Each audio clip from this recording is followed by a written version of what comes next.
What's different about PE distortion than other kinds of distortion or EMI? Well, the big issue is that in PE distortion, there's what I call a lock and key effect. That an event can happen which can create a pathway that allows signals to essentially pass through. So that's why often the signals that we put in for test signals don't show up the same way that dynamic music signals or voice signals show up. Because the event's not happening. Because it takes these multiple signal excitations to create to unlock the key for the pathway. And assuming that when the event happens and the pathway is created, it's creating an imbalance or, as you said, a blurring. Well, it does, because it creates a very specific additional circuit pathway that's just not there. You don't see it on the schematic.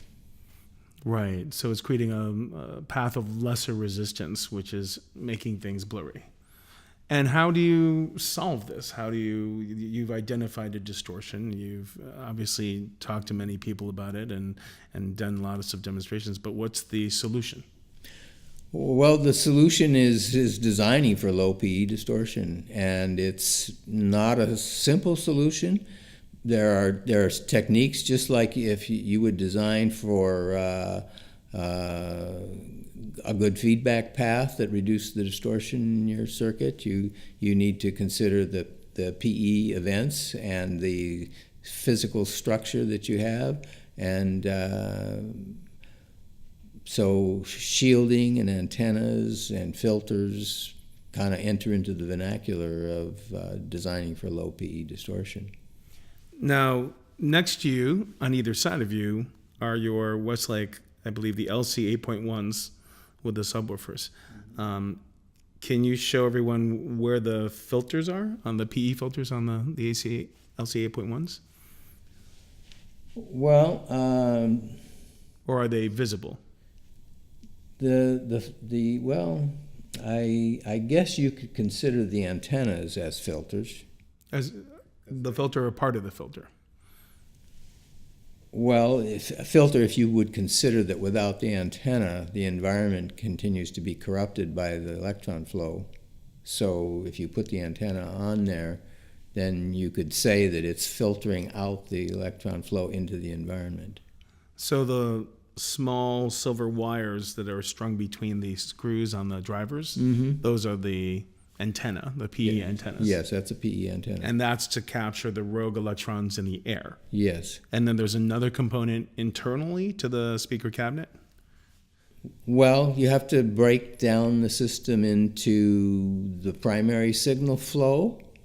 Of course, the primary signal and its electron flow, when it's corrupted, will eventually transfer into the PE rogue electron flow.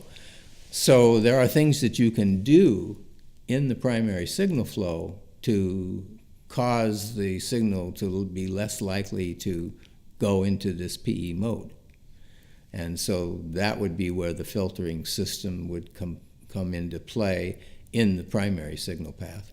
If you look in the speaker or in the schematic for our products, you'll see that there are very specific things that we do to the primary signal path, and then there are additional pathways, actual circuitry and whatnot, that are solely dedicated to, once you collect these electrons, what do you do with them? Because we certainly know from 18 years of experience of doing this that when you collect them, you better have a way of dealing with them, otherwise you might end up with a worse situation than if you just ignored them in the first place.